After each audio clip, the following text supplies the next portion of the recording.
This is my video for the Myofascial lines project. This is what I'll be using to demonstrate the lines. The first one is the superficial back line, which is represented by this white line here.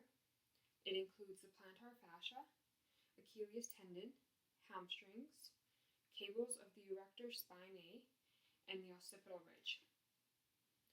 Postural movements include support the body in full extension to prevent the tendency to curl into flexion. It is also composed of high proportions of slow twitch fibers. Movement patterns include creating extension and hyperextension, except at the knees and the ankles. Connects the entire posterior surface of the body from the bottom of the foot to the top of the head. It is divided into two sections, which is from the toes to the knees and the knees to the head. Then there's the superficial frontal line, which is represented by our purple string. Connects the entire anterior surface from the top of the feet to the side of the skull. It goes from the toes to the pelvis, from the pelvis to the side of the head. Postural movements include balancing the superficial back line, providing tensile support from the front to lift parts of the skeleton, including the pubis, the ribs, and the head. It is to maintain postural extension of the knee. Movement patterns include flexion of the trunk, hips, and extension of the knee and dorsiflexion.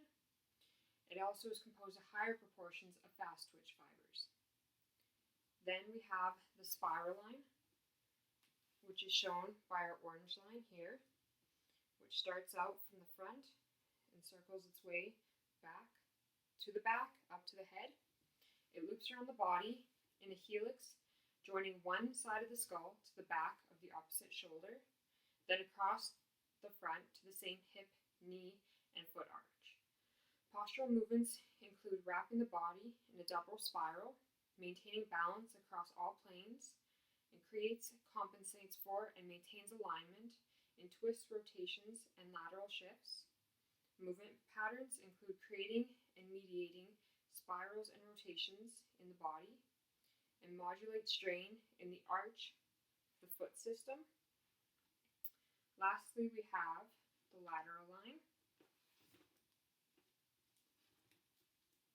which includes the occipital ridge, the clavicle, the ribs, iliac crest, glute max, TFL, fibularis muscles, and the first and fifth metatarsal bases. Postural movements include balancing the left and right side activity of the body, mediating forces occurring along other lines, and stabilizing limbs while upper body acts.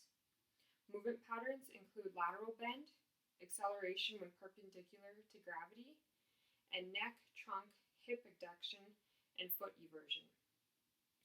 Now, what's unique about the front and back frontal lines What's unique about the front and back functional lines is that the front is considered active, mainly in asymmetrical contractions of the muscles on the front of the body, while the back is considered active mainly also in asymmetrical contractions, but on the back side of the body.